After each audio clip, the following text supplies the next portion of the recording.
you get to invite close friends into the Oval.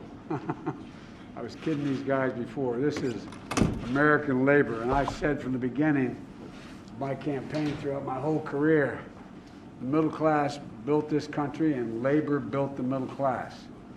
And I think we have an incredible opportunity to make some enormous progress in creating jobs, good paying jobs, Davis-Bacon, prevailing wage jobs, to rebuild the infrastructure of this country in a way that everybody knows has to be done. I promised, and a lot of these folks have been my friends for a long, long, long time. As they say in parts of my state, these are the folks that brung me to the dance. And I appreciate their friendship. And as I said, when some of you were in here when I was with the business community, I said, I want to make it clear, I'm a labor guy. And there's no reason why it's inconsistent with business growing either. So what we're doing here today, I asked them to come in. We want to talk about the Recovery Act we have here that we're trying to pass, and I think is going to get done, and building infrastructure in this country.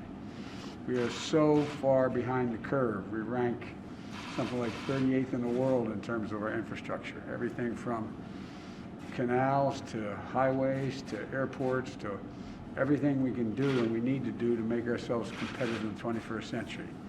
And so the Vice President and I are looking forward to this meeting, and we're going to have a good conversation. And I think, American workers and the whole economy is going to grow in a way that we haven't seen it grow in a long time.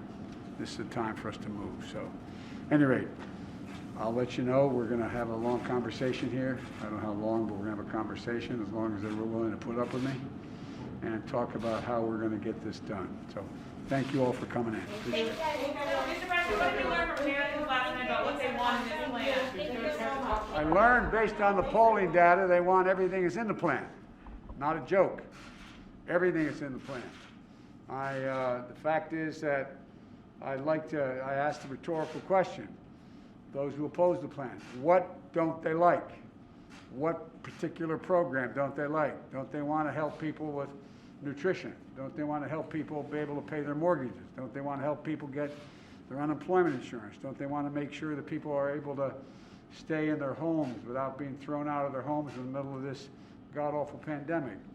What don't they like? And the truth of the matter is, the polling data from last night and all the polls you've all done, they come from you guys, not you personally, but your networks and your organizations, show that somewhere between 64 and 69% of the American people think we have to do this. And it's not about the money, it's about, in order to do everything from open schools as we should, to make sure that we're generating income for people who are in real trouble. It's about how much it costs. The federal government has to chip in, make sure we get this done.